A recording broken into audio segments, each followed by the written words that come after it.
A young, eager salesman once approached me, visibly frustrated. His face was a mix of determination and despair, a combination that is all too familiar in the world of sales. "My pitches are great," he lamented, his voice tinged with a hint of desperation. "I put my heart and soul into them, but I can't close deals." His frustration was palpable, and I could see the weight of his unfulfilled ambitions bearing down on him. I asked him to describe his approach, curious to understand where he might be going wrong. He launched into a detailed presentation, full of facts and figures, charts and graphs. His enthusiasm was undeniable. "And then?" I prompted, sensing there was more to the story. "Then," he declared with a flourish, "I tell them how this product will revolutionize their business."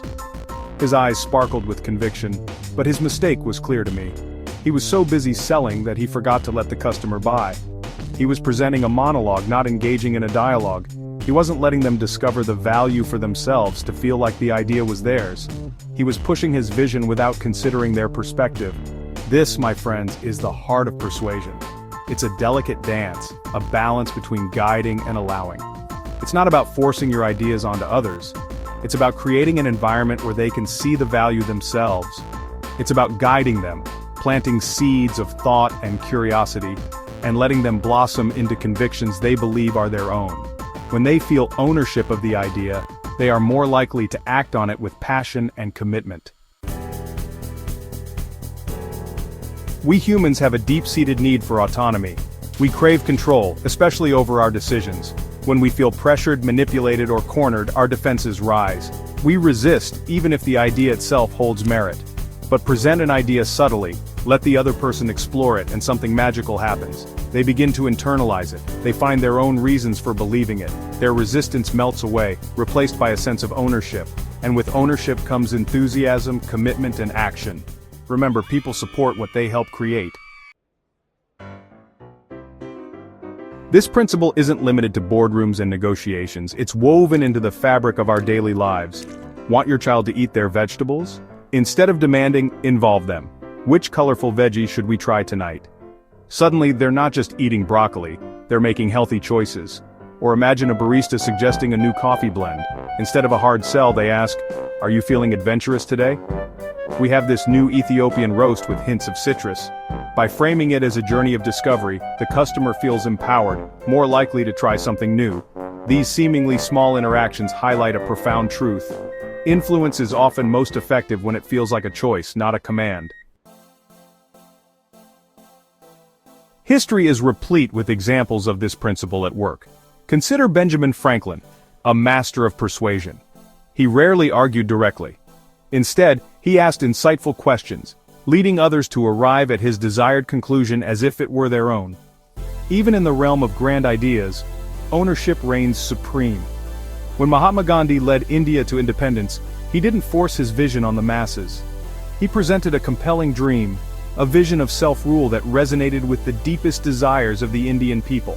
They embraced it, owned it, and ultimately achieved it. These figures understood that true persuasion lies not in imposing one's will, but in inspiring others to embrace an idea as their own. Section 5. Business, where ideas become empires. In the cutthroat world of business, this principle can be the difference between a fleeting trend and a lasting legacy. It's not just about having a great idea, it's about nurturing that idea, refining it, and presenting it in a way that resonates deeply with people. The business landscape is littered with the remnants of companies that had potential but failed to execute their vision effectively. To truly succeed, one must understand the market, anticipate changes, and adapt swiftly. It's a relentless pursuit of excellence where only the most dedicated and innovative survive. Take the story of Steve Jobs and the first Macintosh computer. Jobs was a visionary who saw beyond the immediate needs of the market. He understood that to create a lasting impact, he needed to offer something more than just a functional device. He needed to offer an experience, a new way of thinking about personal computing. Jobs didn't just sell a product, he sold a belief system, a revolution in personal computing. His presentations were legendary, not just for the products he unveiled but for the vision he articulated. He spoke of a future where technology was accessible, intuitive, and empowering. He made people believe that they were not just buying a computer, but a piece of the future. He empowered customers, making them feel like they were part of something bigger, something that challenged the status quo. This sense of belonging and empowerment was a key factor in Apple's success. People didn't just use Apple products, they identified with them. They saw themselves as part of a community of forward thinkers and innovators. They weren't just buying a computer, they were buying into a vision they felt they owned. This emotional connection created a loyal customer base that was willing to advocate for the brand, share their experiences, and eagerly await the next innovation. It was this deep-seated loyalty that helped Apple weather challenges and continue to grow. This sense of ownership fueled Apple's meteoric rise. The company's ability to foster a strong emotional bond with its customers set it apart from its competitors. It wasn't just about the technology, it was about the story, the vision, and the promise of a better future. It wasn't just a company, it was a movement driven by millions who believed they were part of its DNA. This collective belief and passion turned Apple into more than just a tech giant. It became a cultural phenomenon, a symbol of innovation and progress. And it all started with an idea that was nurtured, refined, and presented in a way that captured the hearts and minds of people around the world. I understand your skepticism.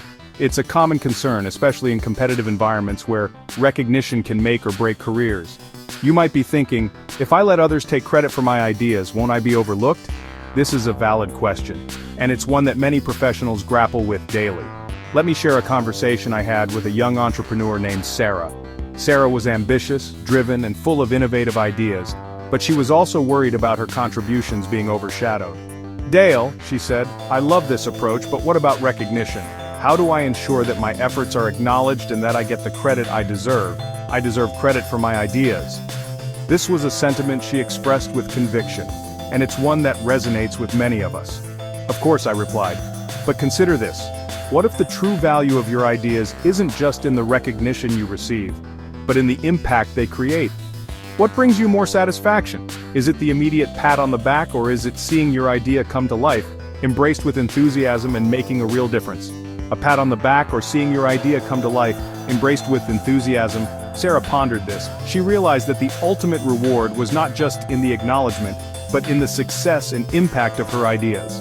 "I guess seeing the idea succeed is the ultimate reward," she admitted. "Exactly," I said. "When your ideas succeed, the recognition will follow naturally. And when you let others own the idea, they become your most passionate advocates. They work tirelessly to ensure its success because they feel a personal stake in it. They become your most passionate advocates, ensuring its success, and in turn, this ensures your success as well. The more people who believe in and support your idea, the greater its chances of thriving, and ultimately your success as well. So, while recognition is important, the true measure of success lies in the impact and longevity of your ideas. When your ideas flourish, so do you. True leadership isn't about hoarding credit, it's about empowering others, fostering a collaborative environment where everyone feels valued and heard. When you let go of the need to be right, to be recognized, you unlock a powerful force-shared success. Imagine a team where ideas flow freely, where everyone feels comfortable contributing without fear of judgment. This is the power of letting go of ownership. It transforms a group of individuals into a cohesive unit, driven by a shared purpose and a sense of collective ownership. Remember, a rising tide lifts all boats. This isn't always easy. Our egos can be our own worst enemies, clinging to ideas as precious possessions. But to truly master the art of persuasion, we must learn to let go.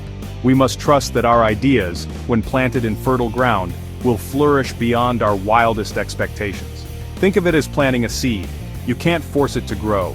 You nurture it, provide the right conditions, and then you step back and let nature work its magic. So, let go of your need to control, to possess.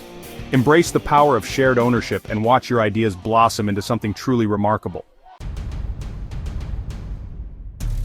In conclusion, the next time you find yourself wanting to convince someone of something, remember the art of letting go.